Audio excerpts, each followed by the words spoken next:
The Bible does not teach that you should marry who you love.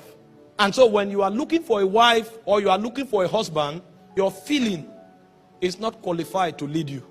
That's why you hear me say again and again, don't marry who you love.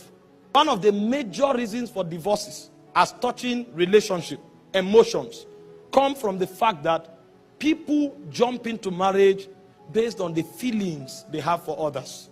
Because the love before marriage is largely emotional.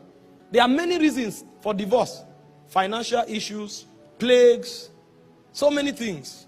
And we will deal with that when we are dealing with crisis and crisis resolution. But it's important for you to know that the institution you are entering into does not have regard for the feeling you have before you enter. And I will tell you why. The reason is because a spirit does not become part of a relationship on the strength of emotion. A spirit becomes part of a relationship only on the strength of covenant. And even the institutions of the world know better. No court will ask you whether you love the person. The father of the lady will not ask you whether you love her.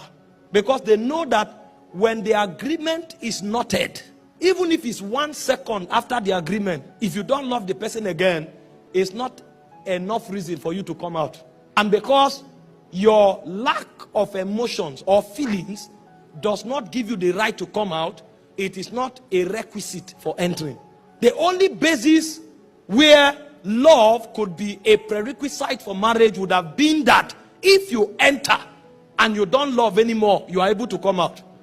But to show you the level of disregard that spirits allocate to human feeling because of the uncertainty that is with men, they never consider love as a factor before you enter. Rather, the moment you step in, you will now meet another kind of love. The love that motivates people into marriage, those who enter because of feelings, are largely emotional. But the love God commands in marriage is not emotional at all. It's responsibility. Now, while you are operating in the God kind of love, you will now begin to learn to add flavor. But what God is checking has nothing to do with your emotions. It is now your responsibility to cultivate emotion.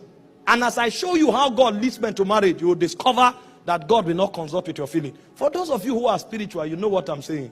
You can even be in one relationship and God will come and say, he's not the one. And he will not explain.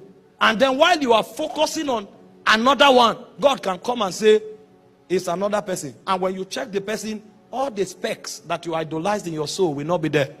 The reason is because the emotional love that leads men to marriage are born out of the specifications that society indoctrinated